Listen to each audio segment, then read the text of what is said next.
Hello दोस्तों, M four classes में आपका स्वागत है। जैसा कि मैंने बताया था कि डेली जो है डेली एमसीक्यू का सीरीज लाया करेंगे। तो आज हमारा ये जो टेस्ट सीरीज है ये दूसरा है, सेट नंबर दूसरा है। आज इसी प्रकार से डेली हम एक सेट के प्रैक्टिस किया करेंगे और इसमें जो भी इम्पोर्टेंट क्वेश्चन होगा उसको डिटेल्स के साथ में हम व्याख्या के साथ एनालाइज करेंगे। ठीक है दोस्तों, ये हमारा चैनल है एम फोर क्लासेस। अगर आपको अच्छा लग रहा हो तो इसको सब्सक्राइब करें और हमारे चैनल पे लगातार जो भी वीडियो आता है उसको देखा करें। ठीक है दोस्तों, आगे चलते हैं। कल का जो अभ्यास प्रश्न था उसका पहले हम जान लेते हैं कि क्या आंसर होगा इसका। तो कह रहा है कि कल जैसे कि मैंने पूछा था कि सी ड्रैगन नौसैनिक अभ्यास 2025 की मेजबानी किस देश ने की थी। तो इसका जो सही आंसर है वो कौन सा है? ऑप्शन डी यानी अमेरिका। अमेरिका जो है सी ड्रैगन नौसैनिक अभ्यास 2025 का मेजबानी किया था। चलिए दोस्तों, इसका थोड़ा डिटेल्स देख लेते हैं। कह रहा है भारतीय नौसेना ने अमेरिका के नेतृत्व में, मतलब अमेरिका इसका नेतृत्व कर रहा था, मेजबानी कर रहा था। अमेरिका के नेतृत्व में आयोजित सी ड्रैगन क्या है? अभियान का नाम है। उसमें भारत भी भाग लिया है। और ये जो सी ड्रैगन जो अभियान हुआ है, ये युद्ध अभ्यास नौसैनिक वाला, वो कहाँ हुआ है? तो ये हुआ है गुआम में। और इसमें जो विमान तैनात किया गया था उसका नाम क्या था? तो P-81 समुद्री गश्ती विमान तैनात किया गया था। और इसमें जो पार्टिसिपेट किए हैं वो कौन कौन सा देश किए हैं? तो इसमें तो पहले जो 4 कंट्री, क्वाड की जो 4 कंट्री है वो पार्टिसिपेट किया और उसके साथ में एक न्यूजीलैंड शामिल हुआ। तो हम जान लेते हैं कि क्वाड में कौन कौन सा देश है। तो क्वाड का मतलब ही होता है 4। तो 4 इसमें देश हैं कौन कौन सा? अमेरिका, भारत, ऑस्ट्रेलिया और जापान। इन चारों देश मिलकर एक समूह बनाया जिसको नाम दिया गया है क्वाड समूह। तो ये जो सी ड्रैगन जो अभ्यास था, नौसैनिक अभ्यास, उसमें कौन कौन सा देश पार्टिसिपेट किए हैं या फिर शामिल हुए हैं? तो अमेरिका, भारत, ऑस्ट्रेलिया, जापान और साथ में न्यूजीलैंड। और ये कहाँ हुआ था? तो एक गुआम शहर में हुआ था, गुआम में। और इस कौन सा, मतलब इसका आयोजन किसने किया था? तो अमेरिका किए थे। तो मुझे लगता है कि इसका जो व्याख्या है वो आप लोग समझ गए होंगे। अब अगला प्रश्न पे चलते हैं। ये तो अभ्यास प्रश्न था जिसका आंसर डी यानी अमेरिका हुआ। अब जो आज का जो अभ्यास है वो पहला क्वेश्चन देखते हैं। तो आज का जो पहला सवाल है वो है, निम्नलिखित में से कौन सा समूह एक कोशिकीय नहीं है? क्या है? एक कोशिकीय नहीं है। तो इसका ऑप्शन देखते हैं, अंडाणु, शुक्राणु और अमीबा, खमीर, लैक्टोबैसिलस और राइजोबियम। और एक है इग्मनज यानी जाइगोट और भ्रूण। तो इसमें बताना है कि एक कोशिकीय नहीं है। तो एक कोशिकीय इसमें जो आंसर है वो क्या है? Option D. क्योंकि युग्मनज जो है ये एक कोशिकीय है, लेकिन जो भ्रूण है ये एक कोशिकीय नहीं है। क्योंकि भ्रूण जब बनता है, आगे हम एक्सप्लेनेशन में इसको देखेंगे, ये क्या होता है कि कोशिका के डिवीजन से बनता है। तो इसलिए इसमें बहुत सारी कोशिका हो जाती है। जैसे एक कोशिका है, इससे फिर डिवाइड होकर 2 कोशिका बन गया, फिर ये दोनों आपस में डिवाइड हुए, फिर इस तरह से बढ़ते जाता है। तो ये वाला भ्रूण जो है इसका एक कोशिकीय नहीं है। तो इसका सही जवाब क्या होगा? Option D. आगे देखते हैं इसका जो है व्याख्या बोल रहा है कि युग्मनज यानी जाइगोट यह निषेचन के तुरंत बाद बनने वाला एक कोशिकीय है। ये जो जाइगोट जो है एक कोशिकीय है, यूनिसेलुलर। लेकिन जो अभी मैंने बताया कि भ्रूण जो है ये एक कोशिकीय नहीं है। कह रहा है भ्रूण युग्मनज में बार बार कोशिका विभाजन होने के कारण यह बहुकोशिकीय संरचना में बदल जाता है। जैसे कि मैंने अभी बताया कि ये कोशिकीय है, ये डिवाइड होकर 2 बने, फिर उसी प्रकार से डिवाइड होते होते ये बहुकोशिकीय में परिवर्तन हो जाते हैं। और जो भूर्ण है बहुकोशिकीय हैं, इसलिए यह जो है एक कोशिकीय नहीं है। तो इसमें पूछा था कि एक कोशिकीय नहीं है इस प्रश्न पे, तो इसका आंसर क्या हो जाएगा? डी ऑप्शन, जायगोट यानी युग्मनज और भ्रूण यानी एम्ब्रायो। ठीक है दोस्तों, अब अगला प्रश्न देखते हैं। बिहार के कौन सा जिला नेपाल के साथ अंतर्राष्ट्रीय सीमा साझा करते हैं? तो दोस्तों ये क्वेश्चन तो थोड़ा वो मैप से रिलेटेड है, तो इसके लिए पहले मैप का थोड़ा नॉलेज होना चाहिए, फिर देख लेते हैं मैप। तो चलिए पहले बिहार का मैप देख लेते हैं, कौन सा जिला जो है वो नेपाल के साथ अपना सीमा साझा करता है। तो ये है दोस्तों बिहार का मैप। तो हम जैसा कि देख रहे हैं कि बिहार, ये जो नेपाल है नॉर्थ साइड में यानी उत्तर में नेपाल, इसके साथ कौन कौन सा जिला साझा करता है अपना अंतर्राष्ट्रीय सीमा? तो पश्चिमी चंपारण और ये पूर्वी चंपारण, सीतामढ़ी, मधुबनी, सुपौल, अररिया और किशनगंज। यहाँ देखेंगे ये वाला जो है ये यहाँ तक के ये नेपाल की बाउंड्री है, ये वाला जो चल रहा है नेपाल से ये सब जिला जो है अपनी अंतर्राष्ट्रीय सीमा साझा करते हैं। अब चलते हैं दोस्तों इसका ऑप्शन पे कि ऑप्शन क्या दिया गया है। तो पहला सीतामढ़ी, दूसरा मधुबनी, तीसरा सुपौल, ये तीनों तो अंतर्राष्ट्रीय सीमा साझा करते हैं, लेकिन जो समस्तीपुर दिया गया ऑप्शन डी, ये साझा नहीं करता है, जैसे हमने अभी देखा है। तो इसका सही आंसर क्या हो जाएगा? Option D. ठीक है दोस्तों, अब थोड़ा इसका डिटेल्स जान लेते हैं। चलिए फिर से मैप पे आते हैं, और मैप पे जैसे कि ये पूछा गया था कि कौन सा जिला साझा करते हैं अंतर्राष्ट्रीय सीमा, ऐसा भी प्रश्न पूछा जाएगा कि नेपाल के साथ कितने जिला अपना अंतर्राष्ट्रीय सीमा साझा करते हैं या इंटरनेशनल बॉर्डर मतलब कनेक्टेड है, तो वो कितना जिला हो जाएगा? तो काउंट कर लेते हैं, 1 2 3 4 5 6 और 7, यानी नेपाल के साथ में 7 जिला बिहार का है जो अंतर्राष्ट्रीय सीमा साझा करता है। उसी प्रकार से ये भी प्रश्न पूछ सकता है कि उत्तर प्रदेश के साथ कितना साझा करता है। तो उत्तर प्रदेश के साथ गिन लेते हैं, 1 2 3 4 5 6 7, और यहाँ पे दोस्तों थोड़ा सा ही देखेंगे ये वाला कॉर्नर एरिया ये भी साझा करता है, यानी 8। यूपी के साथ कितना है? 8 जिला साझा करता है। और अब इसी प्रकार से देख लेते हैं, नीचे जो दक्षिण में है वो झारखंड है, तो झारखंड के साथ कितना साझा करते हैं?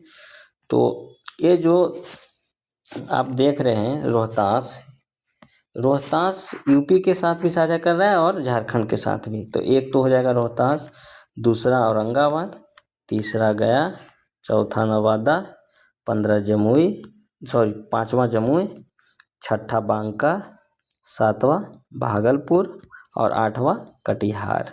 अब इधर ये देखेंगे दोस्तों, ये बंगाल का बॉर्डर हो जाता है। तो फिर इस प्रकार से झारखंड के साथ भी कितने हैं? तो 8 जिला है।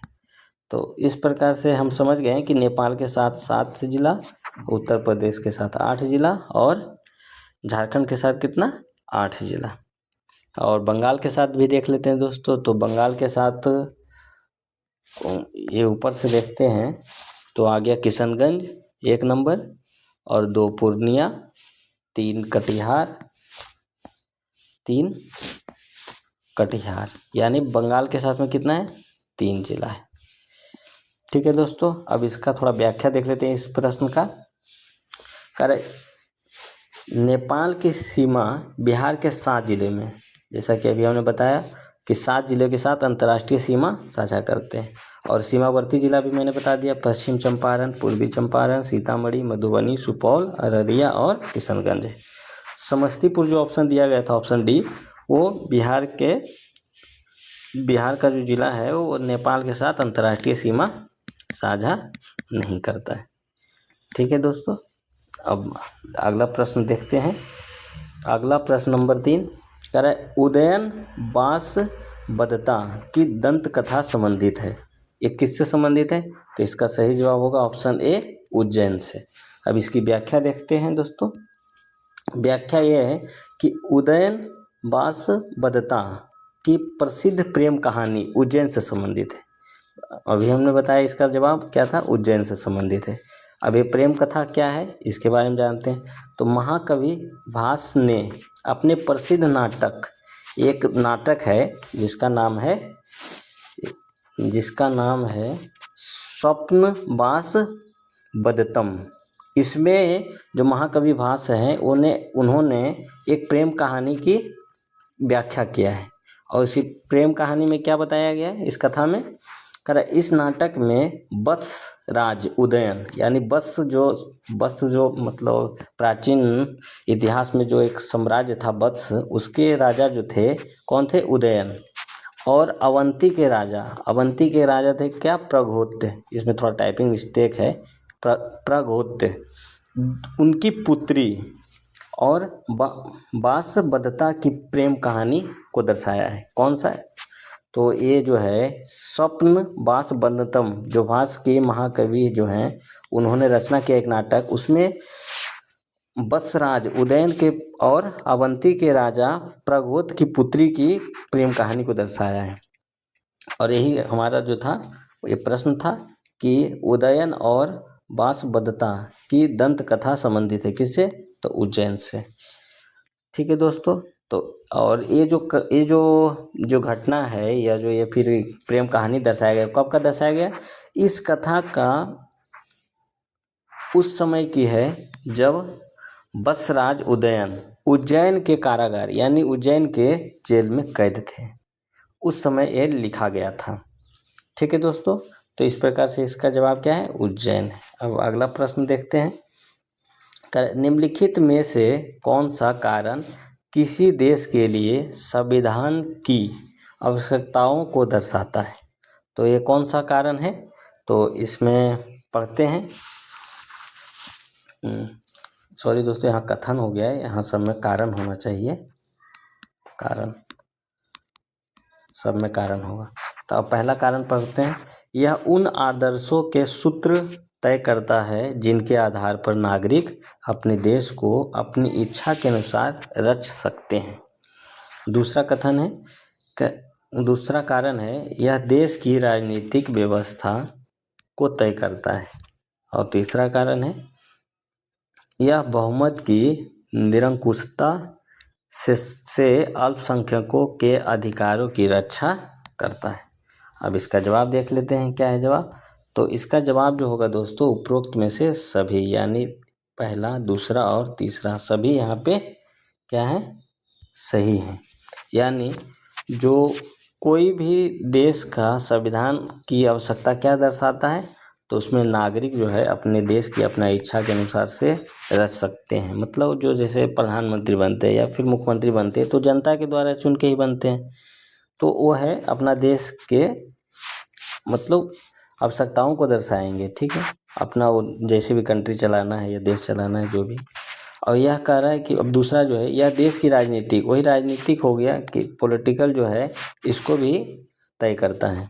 और इसमें जो है निरंकुशता, मतलब जो कोई अपने मन से कोई अधिकार को या फिर किसी प्रकार की चीज़ों को नहीं कर सकता है, इसके लिए संविधान होता है, उसके अनुसार से काम करना होता है। तो यहाँ पे तीनों जो है कथन यह सही था। ठीक है दोस्तों, अब अगला प्रश्न देखते हैं।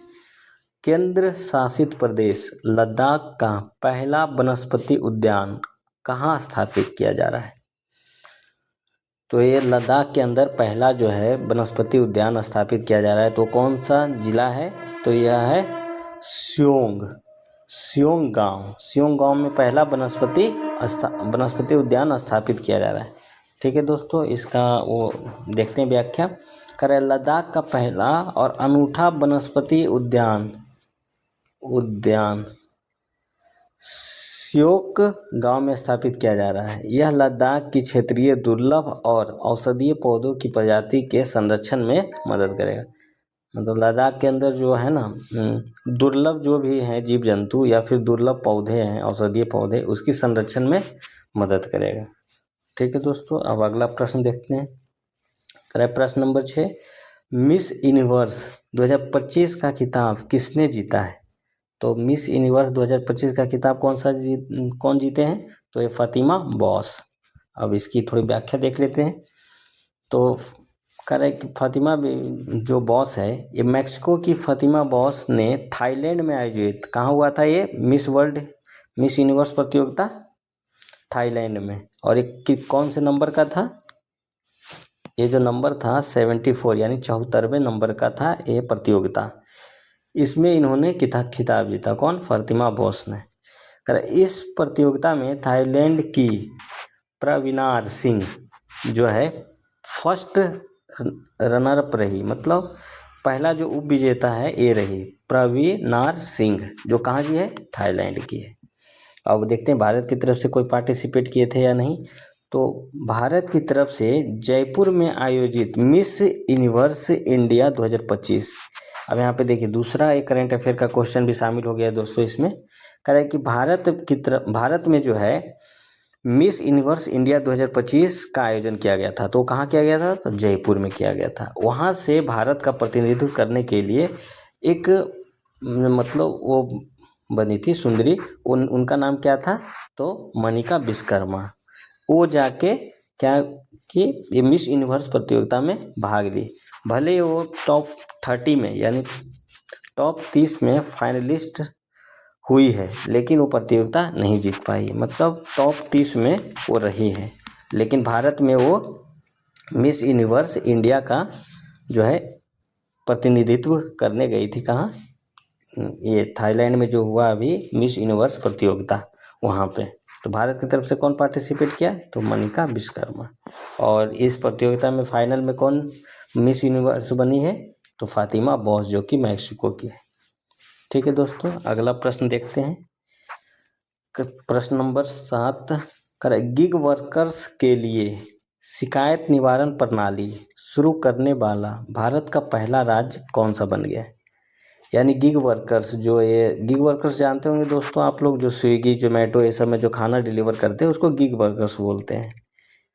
ठीक है, या फिर रैपिडो ये सब ओला उबर जो चलाते हैं वो भी गिग वर्कर्स की श्रेणी में आते हैं।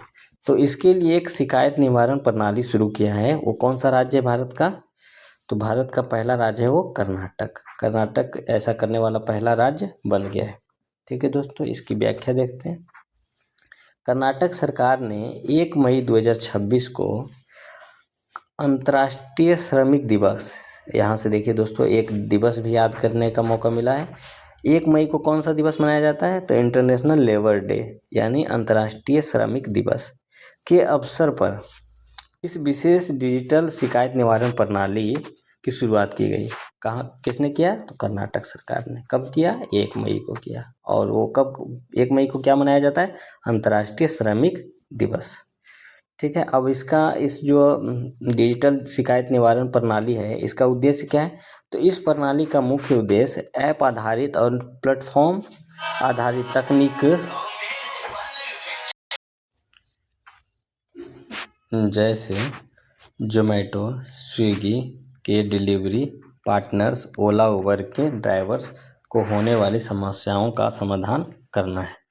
तो ये जो डिजिटल शिकायत निवारण प्रणाली है, जैसे कि मैंने बताया दोस्तों आपको, जोमेटो स्विगी और ओला उबर के ड्राइवरों को समस्या का समाधान करना है। इसमें क्या क्या सुविधाएं मिलेंगी, तो इसके जरिए श्रमिक वेतन में देरी, काम की कठिन परिस्थितियों, इंसेंटिव या कंपनियों के साथ होने वाले विवादों की ऑनलाइन शिकायत दर्ज कर सकते हैं। उसे रियल टाइम ट्रैक भी किया जा सकता है। कहने का मतलब हुआ कि अगर ये जो है गिग वर्कर के साथ में अगर कोई भी दिक्कत होती है, कंपनी पेमेंट टाइम पे नहीं दे रहा है या फिर जो भी उनकी इंसेंटिव बनता है वो नहीं दे पा रहे हैं, तो इसको ऑनलाइन शिकायत कर सकते हैं। और ये वाला जो सिस्टम है गिग वर्कर के शिकायत निवारण प्रणाली जो है, कौन सा राज्य स्टार्ट किया है, तो कर्नाटक में। अच्छा इनिशिएटिव है कर्नाटक के द्वारा। अब चलते हैं दोस्तों, अगला प्रश्न देखते हैं। अगला प्रश्न है, INS निर्देशक किस उद्देश्य के लिए तैयार किया गया है। अब INS जो है इसका निर्माण किया गया और इसका उद्देश्य क्या है, तो ये जानते हैं दोस्तों। तो इसका उद्देश्य जो है हाइड्रोग्राफिक सर्वेक्षण और नेविगेशन में सहायता, यानी ऑप्शन डी इसका सही जवाब है। इसकी व्याख्या देख लेते हैं दोस्तों। करें कि INS निर्देशक भारतीय नौसेना के लिए डिजाइन किया गया है और ये कहाँ है, तो INS जैसे ही रहे ना दोस्तों, आप लोग समझ जाएंगे कि इंडिया की बात हो रही है। IN से इंडिया, ठीक है। और ये नौसेना में डिजाइन किया गया है और इसका कार्य क्या है, जल सर्वेक्षण पोत है ये, सर्वे वेसल लार्ज इसका है काम। इसे किसने बनाया है, तो garden rich ship builders and engineers द्वारा बनाया गया है। इसका मुख्य कार्य क्या है कि समुद्र का हाइड्रो इलेक्ट्रिक या हाइड्रोग्राफिक सर्वेक्षण करना और नौवाहन नेविगेशन की सुरक्षा सुनिश्चित करने में सहायता करना। यानी ये हाइड्रोग्राफिक सर्वेक्षण भी करेगा और नौसेना के नौवाहन के लिए ये सुरक्षा भी सुनिश्चित करेगा, इसका कार्य है। ठीक है दोस्तों, तो आप समझ गए होंगे कि INS निर्देशक का कार्य क्या है, हाइड्रोग्राफिक सर्वेक्षण और नेविगेशन में सहायता। ठीक है दोस्तों, अगला प्रश्न देखते हैं। भारत सरकार ने अंतर्देशीय जलमार्गों के माध्यम से कार्गो आवाजाही को बढ़ावा देने के लिए कौन सी योजना शुरू की है। यानी किसने किया है, तो केंद्र सरकार ने किया है। तो कौन सा, और अंतर्देशीय जो देश के अंदर में जो जलमार्ग है ना, उसके अंदर आवाजाही के लिए एक योजना बनाया है, जिसमें इस योजना का नाम क्या है, तो योजना का नाम जो है, योजना का नाम है जलवाहक योजना, यानी ऑप्शन नंबर सी। इसकी व्याख्या देखते हैं दोस्तों। करें कि जलवाहक योजना कार्गो प्रमोशन स्कीम, इसी का नाम है, मतलब इसको बोला जाता है। करें कि रेल और सड़क मार्ग पर निर्भरता और भीड़भाड़ को कम करने के उद्देश्य से डिजाइन किया गया है, बनाया गया या लॉन्च किया गया है। इसका लाभ क्या है, लॉजिस्टिक्स लागत को घटाना और पर्यावरण अनुकूल जल परिवहन को बढ़ावा देना। आपको पता होगा दोस्तों, ये जो क्या बोलते हैं ये जो अंतर्देशीय जलमार्ग है, यानी अंतर्देशीय जो है, यानी नदी के माध्यम से जो भी यातायात की सुविधा होती है, उसमें पर्यावरण अनुकूल होता है। यानी इसमें कोई प्रदूषण नहीं होती है, लगभग नहीं होती है, क्योंकि पानी के अंदर हो जाता है, भीड़ भाड़ भी बचता है। इसके उद्देश्य से ये योजना लॉन्च किया गया। और इसका उद्देश्य क्या है, तो इसमें फ़ायदा भी है लोगों को। 300 किलोमीटर से अधिक की दूरी के लिए जलमार्ग से माल ढुलाई करने पर परिचालन व्यय यानी ऑपरेटिंग एक्सपेंडिचर यानी ऑपरेटिंग कॉस्ट में 35% तक की छूट या प्रतिपूर्ति की जाती है, या फिर प्रतिपूर्ति दी जाती है। ठीक है, और इसमें क्षेत्र कौन कौन से प्रभावित होंगे, ये अभी सारे जो है जलमार्गों पे लॉन्च नहीं किया गया, ये कुछ जलमार्गों पे ये लागू किया गया। यह वर्तमान में जलमार्ग 1 यानी जलमार्ग 1 गंगा नदी पर है, इस पे लागू किया गया है। दूसरा है ब्रह्मपुत्र पे, और छठा नंबर का जो जलमार्ग है यानी नेशनल वाटर वे, यानी छठा नंबर का जो है राष्ट्रीय जलमार्ग नेशनल वाटरवे, जो छठा नंबर का है बराक नदी पे, इस पे लागू किया गया, मतलब 3 पे लागू किया गया। ठीक है दोस्तों, अब अगला प्रश्न देखते हैं। संयुक्त राष्ट्र नारकोटिक्स ड्रग आयोग यानी कमीशन ऑन नारकोटिक्स ड्रग्स के 68वें सत्र की अध्यक्षता कौन सा देश करेगा। ये कौन सा देश करेगा, तो ये अध्यक्षता जो है इसकी भारत करेगा। इसका सही जवाब क्या है, भारत। ठीक है दोस्तों, इसकी व्याख्या देखते हैं। कह रहा है कि इतिहास में पहली बार भारत अपने इतिहास में पहली बार संयुक्त राष्ट्र के महत्वपूर्ण मंच नारकोटिक्स ड्रग आयोग की अध्यक्षता की कमान संभाल रहा है। ये पहली बार इतिहास में हो रहा है, भारत जो है नारकोटिक्स ड्रग आयोग का अध्यक्ष का कमान संभाल रहा है। और इसका प्रतिनिधित्व कहाँ किया जा रहा है, तो वियना ऑस्ट्रिया में संयुक्त राष्ट्र के लिए भारत के अस्थायी प्रतिनिधित्व राजदूत शंभू एस कुमारन, क्या नाम है, राजदूत कौन है वहाँ ऑस्ट्रिया में? शंभू एस कुमारन ने इसके अध्यक्ष के रूप में कार्यभार संभाला है। अब जो इसका यह अस्थायी अध्यक्ष की मेजबानी भारत कर रहा है, उसका अध्यक्ष कौन है? तो ऑस्ट्रेलिया के अंदर जो राजदूत हैं वो शंभू एस कुमारन है, उनको बनाया गया है। अब संस्था के बारे में जान लेते हैं। यह आयोग संयुक्त राष्ट्र आर्थिक और सामाजिक परिषद के तहत काम करने वाली एक प्रमुख नीति निर्माता संस्था है। यह वैश्विक स्तर पर दवाओं और नशीले पदार्थों के नियंत्रण और नीतियों की निगरानी करती है। मतलब ये जो अब नाम से ही है नारकोटिक्स ड्रग आयोग, मतलब ये सब जो नशीले पदार्थ हैं उसकी निगरानी ये करता है। ठीक है दोस्तों, तो इसका सही जवाब क्या है? अपना प्यारा भारत। ठीक है, अगला प्रश्न देखते हैं। कह रहा है नेपोलियन को नील नदी के युद्ध में किस अंग्रेजी सेनापति के हाथों बुरी तरह पराजित होना पड़ा था? तो ये कौन सा था? किन्होंने नेपोलियन को नील नदी के युद्ध में बुरी तरीके से पराजित किए थे? तो वो थे होरेशियो नेल्सन, इसका सही जवाब। ठीक है दोस्तों, इसकी व्याख्या देखते हैं। कह रहा है नील नदी का युद्ध, बैटल ऑफ नील, एक ऐतिहासिक नौसैनिक युद्ध है। कब से कब हुआ था? 1 अगस्त से 3 अगस्त 1798 में हुआ था। तो आपको पता है कि नील जो है ये कहाँ है? तो मिस्र में। तो मिस्र की अबुकीर खाड़ी, मिस्र में एक खाड़ी है, अबुकीर खाड़ी में ब्रिटिश और फ्रांसीसी नौसेना के बीच में लड़ाई हुआ। और इसमें जो ब्रिटिश सेनापति कौन थे? तो ब्रिटिश सेनापति कौन थे? होरेशियो नेल्सन किया, जिन्होंने फ्रांसीसी बेड़े को पूरी तरह से नष्ट कर दिया। अब इसका प्रभाव क्या रहा? इस करारी हार के कारण नेपोलियन की सेना मिस्र में ही फंस गई थी और भारत की तरफ बढ़ने का मार्ग अवरुद्ध हो गया। इस युद्ध के संबंध में अधिक जानकारी विकिपीडिया नील युद्ध पर देखी जा सकती है। ठीक है दोस्तों, तो इसका सही जवाब क्या है? Horatio Nelson. ठीक है, अब अगला प्रश्न देखते हैं, प्रश्न नंबर 12। निम्नलिखित में से कौन बसंत के आगमन की खुशी में फाल्गुन माह के 5वें दिन मनाया जाता है? तो आप लोग को पता होगा दोस्तों, फाल्गुन मंथ के 5वें दिन हम लोग क्या मनाते हैं? तो बसंत पंचमी के नाम से मनाते हैं। तो इसका सही जवाब क्या है? बसंत पंचमी। इसकी व्याख्या देखते हैं दोस्तों। तो इसकी व्याख्या है, बसंत ऋतु के आगमन का प्रतीक है यह, और हिंदू कैलेंडर के अनुसार यह सॉरी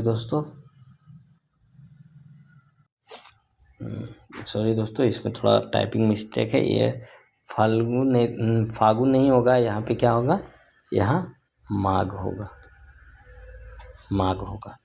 माघ महीना के 5वें दिन मनाया जाता है बसंत पंचमी। ठीक है, तो इसकी व्याख्या देखते हैं। तो यहाँ बताया गया है कि जो है फाल्गुन नहीं, ये माघ महीना के शुक्ल पक्ष की पंचमी को मनाया जाता है। ठीक है, इस दिन विद्या और कला की देवी माँ सरस्वती की पूजा की जाती है। ठीक है दोस्तों, अगला प्रश्न देखते हैं। प्रश्न नंबर 13।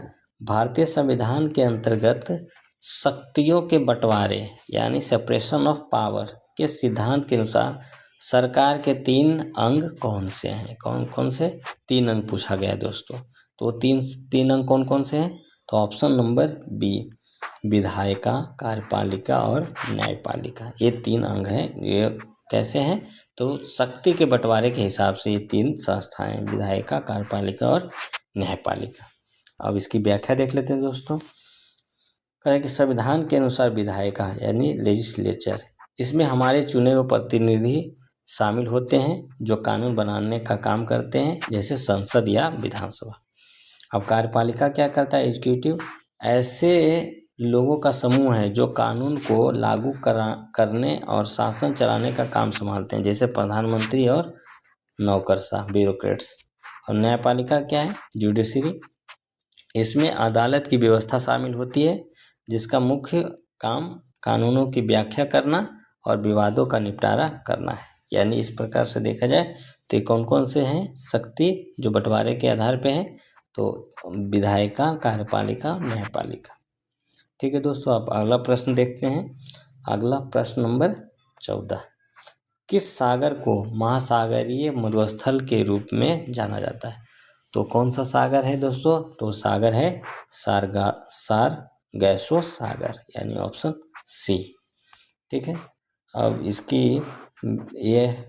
इसकी व्याख्या देख लेते हैं दोस्तों।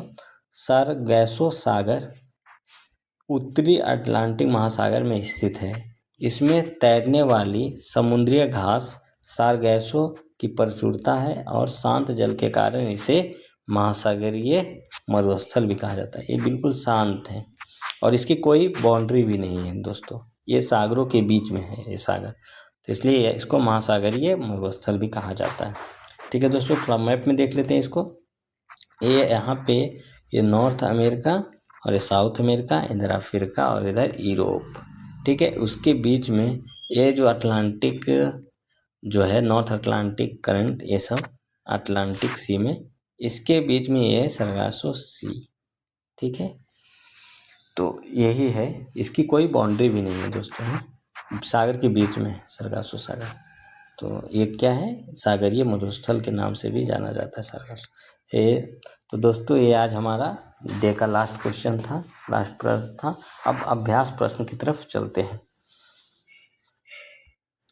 आज का अभ्यास प्रश्न है दोस्तों, निम्न में से कौन सी झील तंजानिया और युगांडा, यहाँ युगांडा होगा, तंजानिया और युगांडा के बीच अंतर्राष्ट्रीय सीमा बनाती है?